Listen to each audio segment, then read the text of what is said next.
বর্তমান দেশের জন আকাঙ্ক্ষা হচ্ছে নির্বাচন। অতীতে গত 3টি নির্বাচন জনগণ ভোট দিতে পারে নাই, আপনারা সবাই জানেন। এই ভোট দেওয়ার জন্য, নির্বাচনের জন্য জনগণ উন্মুখ হয়ে আছে।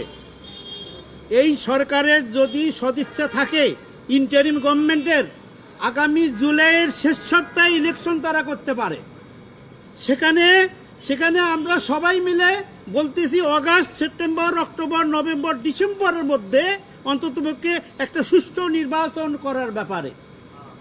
সুতরাং ডিসেম্বরের মধ্যে যদি নির্বাচন করতে হয়, আগামী মাসের মধ্যে নির্বাচনী রোডম্যাপ এই সরকারের থেকে আমরা চাচ্ছি।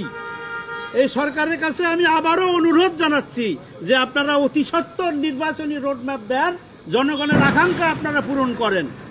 ইনশাআল্লাহ জনগণ আপনাদের দিকে দেখবে। আসসালামু আলাইকুম। এখন অন্য পার্টি আসবে।